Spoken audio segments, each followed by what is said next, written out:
तो हम फिर आ गए हैं आप सबके लिए नए क्वेश्चन के साथ इस वीडियो में। तो दोस्तों इस वीडियो को पूरा देखिए, कॉपी कलम लेकर के बैठिए और इसके बाद ही वीडियो देखिए। जो भी प्रश्न हम बताएंगे आप सबको वो प्रश्न आप कॉपी में लिख लीजिए, जिससे आपको लिखने का प्रैक्टिस भी हो जाएगा और क्वेश्चन भी याद जल्द हो जाएगा। और एग्जाम में जो आएगा प्रश्न तो आपको ये प्रश्न तुरंत याद आ जाएगा, जिससे आप लिखने में लिख सकते हैं, आसानी से लिख सकते हैं, जल्दी लिख सकते हैं। तो पिछले वीडियो में हमने 25 नंबर प्रश्न तक बताए थे, 24 नंबर प्रश्न तक। इस वीडियो में 25 नंबर प्रश्न से शुरू करेंगे। कितना नंबर से? 25 नंबर से। तो चलिए प्रश्न क्या है आप सब देख लीजिए। प्रश्न है आपका कि बैंक के IFSC कोड क्या है। प्रश्न बैंक के IFSC कोड में कितने अंक होते हैं। प्रश्न एक बार और सुन लीजिए। बैंक के जो IFSC कोड होते हैं उसमें कितना अंक होता है। तो ऑप्शन ए में है 11 और ऑप्शन नंबर बी में है 9, ऑप्शन नंबर सी में है 8 और ऑप्शन नंबर डी में कितना है 5। तो 25 नंबर जो प्रश्न है इसका राइट आंसर आपका हो जाएगा option number A 11। 11 IFSC 11 code होते हैं IFSC बैंक के IFSC कोड को। तो प्रश्न नंबर 25 का ऑप्शन नंबर 11 हो गया है। थोड़ा इसको डिटेल में चलिए जानते हैं।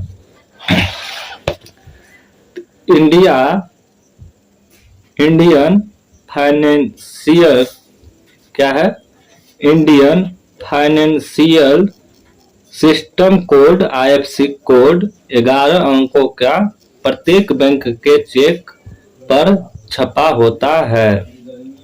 क्या है?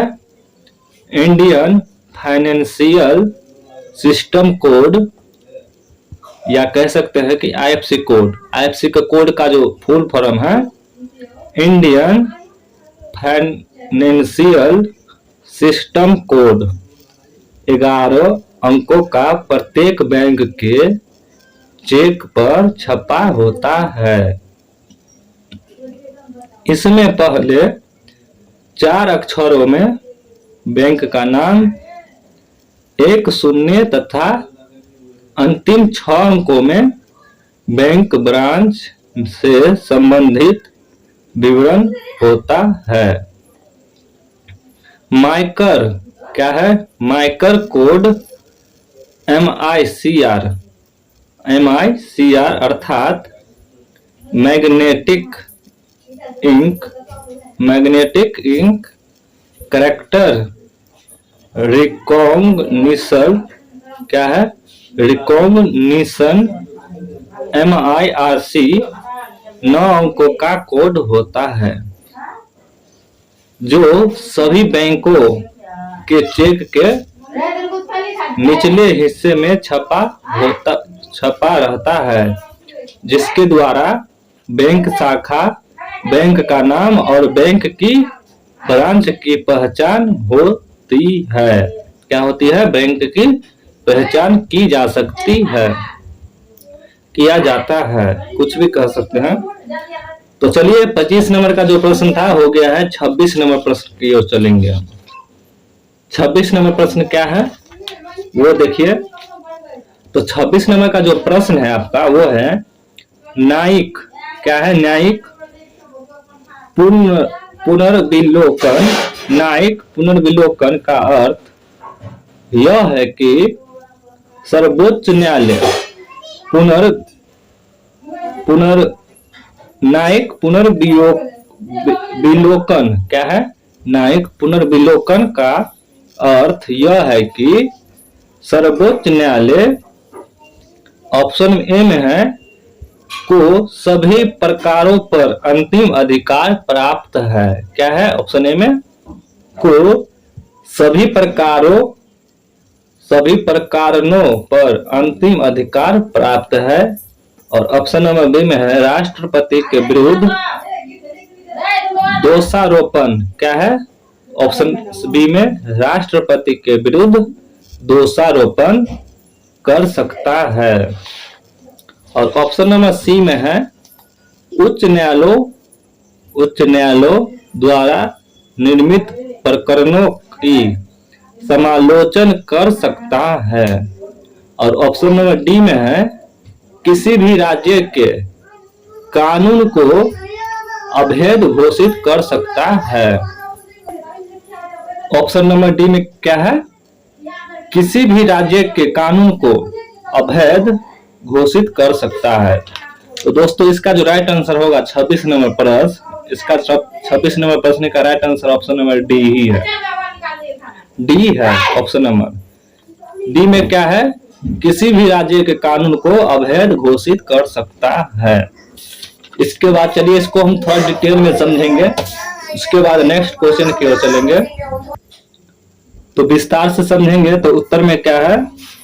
न्यायिक पुनर्विलोकन संबंधी सर्वोच्च न्यायालय की शक्ति संविधान के अनुच्छेद 13 के तहत उपबंधित है। क्या है?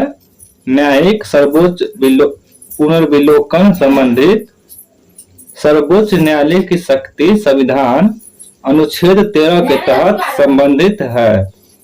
संसद या राज्य विधानमंडल द्वारा पारित किसी कानून की संसद या राज्य विधानमंडल द्वारा पारित किसी कानून की वैधता की जांच सर्वोच्च न्यायालय कर सकता है और मूल अधिकारों पर आघात करने वाले कानून का वह अवैध घोषित कर सकता है। क्या कर सकता है? एक बार और सुन लीजिए थोड़ा। संसद या राज्य के तहत संबंधित है यह। संसद या राज्य विधानमंडल द्वारा पारित किसी कानून की वैधता की जांच सर्वोच्च न्यायालय कर सकता है और मूल अधिकारों पर आघात करने वाले कानून को वह अवैध घोषित कर सकता है। तो लास्ट क्वेश्चन हम देखेंगे 27 नंबर प्रश्न। तो 27 नंबर प्रश्न क्या है वो देखिए। तो 27 नंबर का जो प्रश्न है आपका वो है राज्य पुनर्गठन आयोग की सिफारिशों के बाद राज्य पुनर्गठन आयोग की सिफारिशों के बाद बिहार विधानसभा के निर्वाचित सदस्यों की संख्या कितनी थी? तो ऑप्शन ए में है 318 और ऑप्शन नंबर बी में है 319 और ऑप्शन नंबर सी में है 320 और ऑप्शन नंबर डी में है 321। तो 27 नंबर जो प्रश्न है इसका right answer option number A हो जाएगा 318। कितना हो जाएगा? Option number A 318। इसको थोड़ा डिटेल में समझेंगे, उसके बाद इस वीडियो को समाप्त करेंगे। फिर मिलेंगे नए 28 नंबर प्रश्न से नेक्स्ट वीडियो में। तो चलिए राज्य पुनर्गठन अधिनियम लिखिए। राज्य पुनर्गठन अधिनियम 1956 के तहत क्या है? 1956 के तहत बिहार विधानसभा के निर्वाचित सदस्यों की संख्या 330 से घटकर 318 हो गई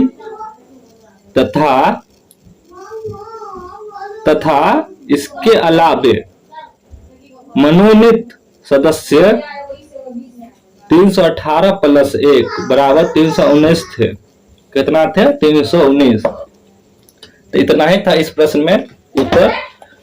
तो दोस्तों हम एक बात कहेंगे कि आप इस प्रश्न को जितना हम बताए हैं और जितना हम बता रहे हैं और हम चैनल पर जितना वीडियो बताए हैं वो सभी आप देख लीजिए। सभी हम VVI प्रश्न बताते हैं।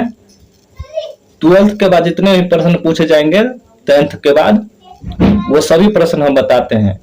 आप किसी भी एग्जाम में बैठेगा तो ये प्रश्न आएगा ही। तो इस नॉलेज के लिए भी आप वीडियो देख सकते हैं। यदि आप एग्जाम नहीं देने के लिए पढ़ रहे हैं तो नॉलेज के लिए भी आप इसको समझ सकते हैं। तो चलिए नेक्स्ट वीडियो में मिलेंगे। इस वीडियो को हम यही समाप्त करते हैं। कॉपी कलम में लिख लीजिए और याद करिए। धन्यवाद।